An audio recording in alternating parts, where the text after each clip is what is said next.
Oi pessoal, começamos um vídeo novo, agora com um tema novo. Nosso tema agora é fé vitoriosa. Se você pensa numa pessoa vitoriosa, qual é a primeira coisa que vem na sua cabeça? Talvez para você venha uma pessoa famosa, ou uma pessoa que tem muito dinheiro, uma pessoa que tem muito sucesso, uma pessoa que conseguiu tudo isso junto, fama, sucesso, dinheiro, uma pessoa que é bem profissionalmente, que conseguiu ir bem na sua carreira, bem nos seus estudos. Então, todas essas pessoas vêm na nossa cabeça como pessoas vitoriosas. Mas muitas vezes essas pessoas têm tudo isso, mas elas também têm medo. Elas também têm uma ansiedade absurda. Elas também são tristes, são frustradas, mesmo elas tendo um monte de coisa, elas acham que ainda não conseguiram realizar tudo que elas queriam, ou do jeito que elas queriam, ou se qualquer coisinha sai do controle, ou sai diferente do que tinha sido planejado, já se frustra e fica triste. Então, essas pessoas não são pessoas vitoriosas. A gente só é vitorioso quando a gente tem fé. Uma fé vitoriosa. E isso é o que a gente vai falar hoje. Porque o que é ter fé? O que será que é ter fé? Às vezes as pessoas acham que ter fé é quando a gente fala assim, eu tenho fé nisso e isso vai se resolver. Aí é o quê? É uma fé na fé. É uma fé em palavras positivas, então ela fala palavras positivas, eu tô com um problema, não, mas eu vou conseguir, vai dar certo. E ela tem pensamentos positivos, vamos pensar coisas boas, que isso vai se resolver. Ou ela tem fé na sua capacidade, né? Porque eu falei agora, eu tenho fé que eu vou conseguir resolver isso. Então a fé está onde? Na capacidade. Agora, o que será que o nosso manual de instruções fala sobre o que é a fé?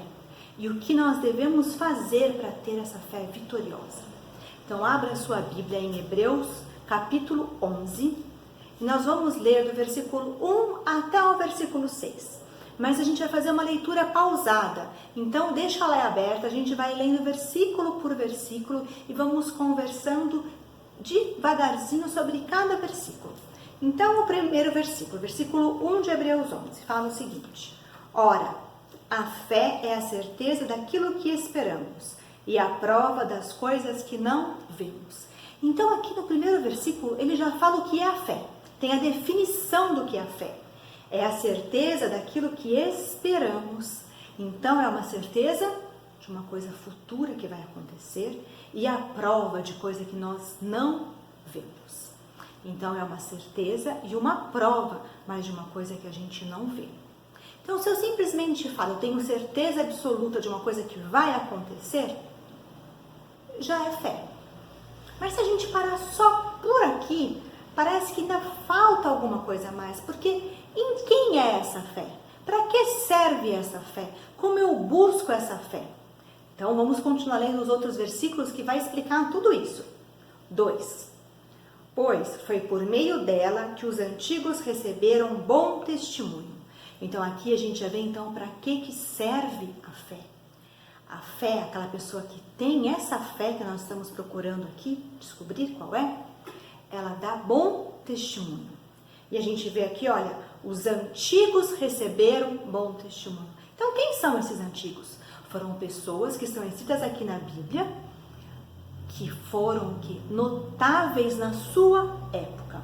Aí, se a gente continuar lendo depois o capítulo inteiro, 11 de Hebreus, vai falar de várias pessoas, exemplos de várias pessoas que na sua época, na sua geração, foram notáveis, eles fizeram diferença, viveram de uma maneira diferente, por causa da fé. Então vamos pensar, eu, aqui na nossa geração, nos anos 2020, 2025, 2030, se eu espero viver até lá, e o que eu já vivi, eu espero ser uma pessoa que as pessoas olhem para mim e vejam que eu sou diferente, não pelo que eu faço, não pelo que eu tenho, mas pela minha fé, assim como eles estão escritos aqui. Versículo 3.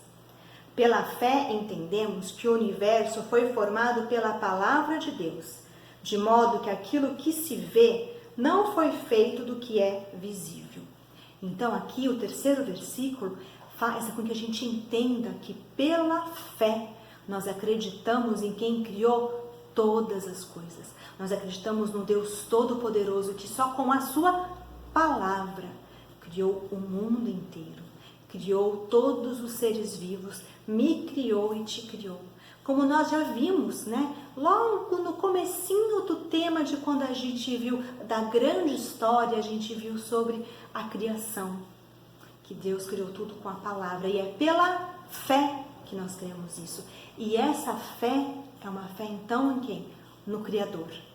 Não é uma fé na palavra, não é uma fé em palavras positivas, em pensamentos positivos, não é uma fé na minha capacidade, mas é uma fé no Criador, que fez tudo. O 4 versículo. Pela fé, Abel ofereceu a Deus um sacrifício superior ao de Caim. Pela fé, ele foi reconhecido como justo quando Deus aprovou as suas ofertas. Embora esteja morto, por meio da fé ainda fala. Então é o que nós falamos no versículo 2 do Bom Testemunho. Abel, mesmo já estando morto, já morreu há muitos e muitos e muitos anos, a gente vê a história de Abel logo no comecinho de Gênesis, mas ele ainda dá bom testemunho. Nós ainda aprendemos com a história dele. Por quê? Ele ofereceu um sacrifício a Deus. Naquele tempo, Jesus ainda não tinha vindo, então para ele prestar culto a Deus, o que ele tinha que fazer? Matar um cordeirinho e assim ele prestou culto a Deus. Então, pela fé, nós temos o que? Acesso direto ao Pai, através de Jesus, né? Abel teve que matar os cordeirinhos. Jesus morreu na cruz, então nós não precisamos mais matar um cordeirinho. Então nós temos acesso direto a Deus para quê? Para prestar culto a Deus. E um culto como Abel prestou, que ele ofereceu o melhor dele. Não como Caim, igual aqui a gente tem o quê? Abel ofereceu um sacrifício superior ao de Caim. Deus não se agradou do culto de Caim, porque não foi um culto de coração. Não foi um culto humilde, foi um culto orgulhoso que ele fez de qualquer jeito. Com o coração e a fé dele não estavam em Deus, por isso que Deus não se agradou. Então, quando você vai prestar culto a Deus, então quando eu vou ao domingo lá na igreja e não vou participar do culto a Deus, eu tenho que pensar que eu estou indo para um encontro marcado com uma pessoa muito especial. Então eu vou com alegria, eu vou com meu coração humilde. E eu desmarco todo e qualquer compromisso, porque eu tenho um encontro maior, com alguém maior, alguém muito especial. Então é um momento de festa para mim. E quando a gente está lá no culto, mesmo quando está o pastor lá na frente falando, ou quando eu estou falando, ou alguma outra tia, um outro tio falando, e vocês estão ouvindo, vocês não estão lá só ouvindo, vocês estão participando do culto. Todos nós juntos, a igreja inteira está participando do culto. O único ouvinte da nosso louvor, da nossa adoração, é Deus. E Ele se agrada disso e participa conosco. Ele não é só ouvinte, Ele é ouvinte, mas Ele também participa conosco, falando no nosso ouvido, transformando o nosso coração. E quando eu penso que esse momento de culto é um momento muito especial, pensa assim, imagina que alguém que você admira muito, alguém muito famoso, marcou um encontro com você. Um Cristiano Ronaldo,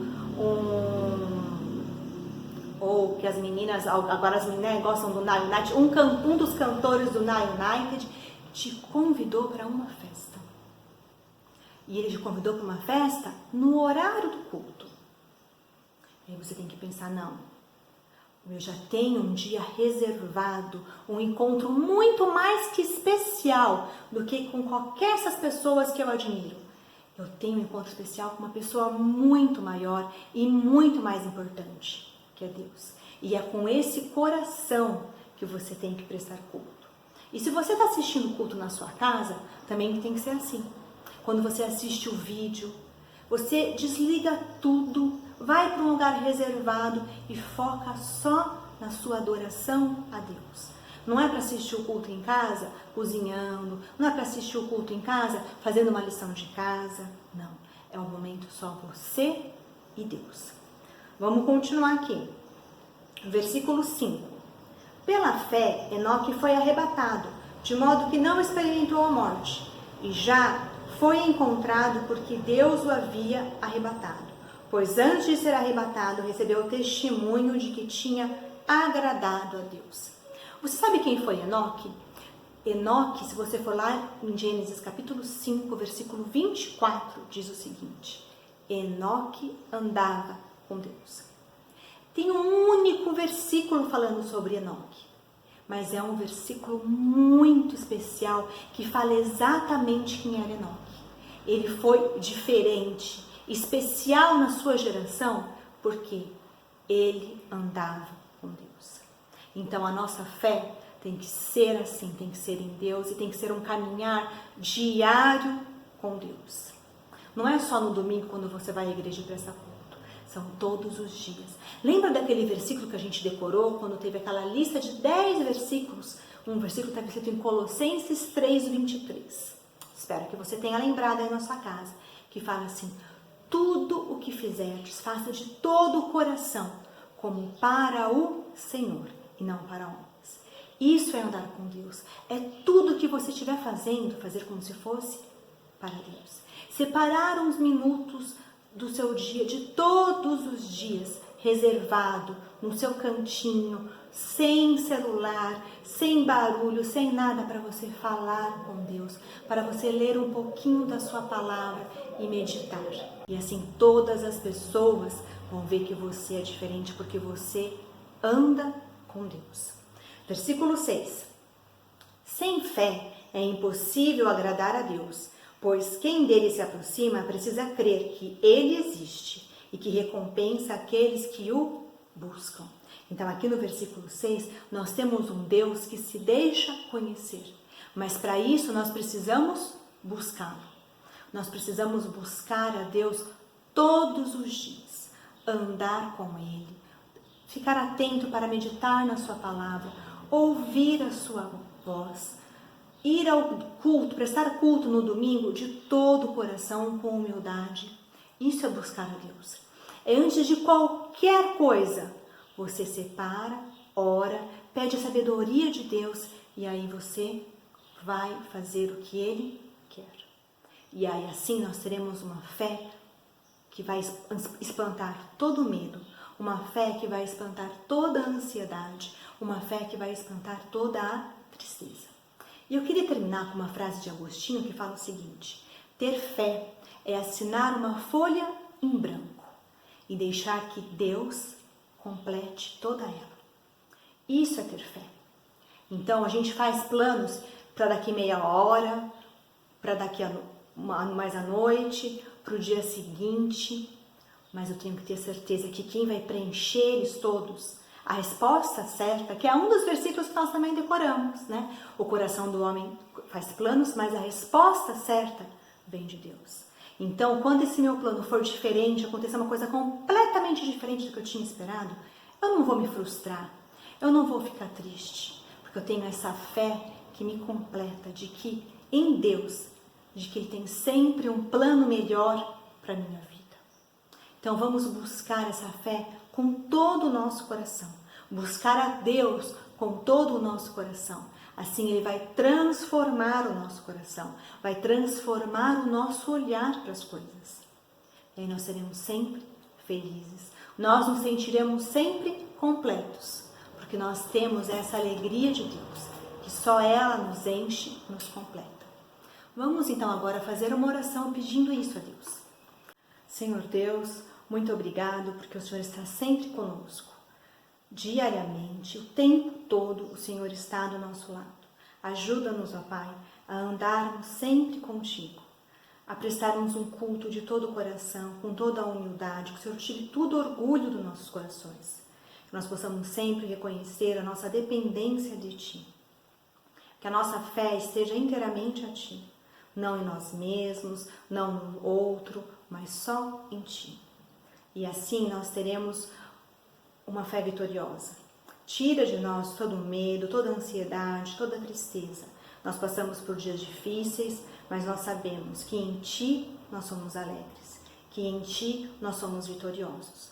Esteja abençoando aquelas famílias que perderam um ente querido, aquelas pessoas que estão doentes, ó Pai, que o Senhor esteja confortando o coração de todos eles. Esteja abençoando todas as famílias que estão assistindo o culto a esse vídeo agora, ó Pai. E muito obrigado pela salvação que nós temos em Cristo Jesus. Muito obrigado porque nós temos um livre acesso a Ti. Nós podemos Te buscar, falar contigo e prestar culto, e o Senhor está sempre atento, nos ouvindo e nos abençoando. Perdoa os nossos pecados, em nome de Jesus, amém. Nós vamos agora cantar duas músicas. A primeira música é a nossa música tema, então é uma música nova que a gente vai aprender. E a segunda música é Ousado Amor, que a Lara, a Rebeca, a Júlia e a Natália gravaram pra gente. Vamos juntos louvar então agora.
Impressionante.